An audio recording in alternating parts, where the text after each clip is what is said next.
Maizbhandari Gausia hoc committee Bangladesh কেন্দ্রীয় পরিষদ ঘোষিত সাংগঠনিক কর্মসূচির অংশ হিসেবে চট্টগ্রামের চন্দনায় সাতকানিয়া লোহাগাড়া বান্দরবান ও কক্সবাজার জেলার আওতাধীন বিয়াক শাখা কমিটি ইনোর সাংগঠনিক সংলাপ 2025 অনুষ্ঠিত হয়ে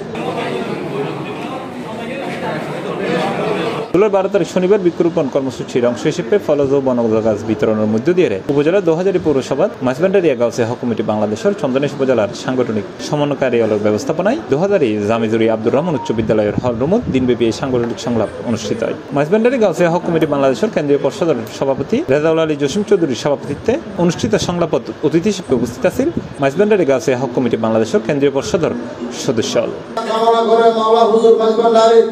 কদমে আরজি পেশ করছি, সকলের যাতে সুস্বাস্থ্য এবং দীর্ঘায়ু কামনা করে। মিজানুর রহমান, শাহনেওয়াজ চৌধুরী ও শেখ মোহাম্মদ সোহেলের যৌথ পরিচালনায় এর স্বাগত বক্তব্য রাখেন ডাক্তার আব্দুর রহমান। এছাড়াও আমন্ত্রিত অতিথিদের মধ্যে উপস্থিত আছেন কেন্দ্রীয় পরিষদের সদস্য Kazi Nizamul Islam, advocate Mohammad Rezwan Noor Siddiqui, professor Abu Taher, S M Mohibullah, M Ashrafuzzaman, Ashraf Siddiqui, Nasir Uddin, Akashuddin Chowdhury, কেন্দ্রীয় পরিষদের অফিস কর্মকর্তা দৌলত ছয় আরো বোধকে আমরা এই দাওয়াত কার্যক্রমে নিয়োজিত। শাখা কমিটিগুলি আমাদের সংগঠনের প্রাণ। এই কমিটিগুলির মাধ্যমে আমাদের কার্যক্রম দেশের প্রতিটি অঞ্চলে বিস্তৃত হয়েছে এবং সমাজের তরিকায় মাইজভান্ডারিয়ার জাগরণ ও মানবিক সেবা পৌঁছে দিতে সক্ষম হয়েছে।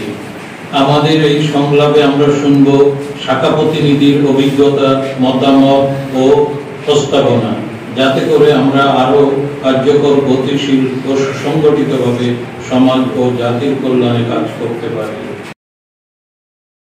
C+ TV, Chittagong.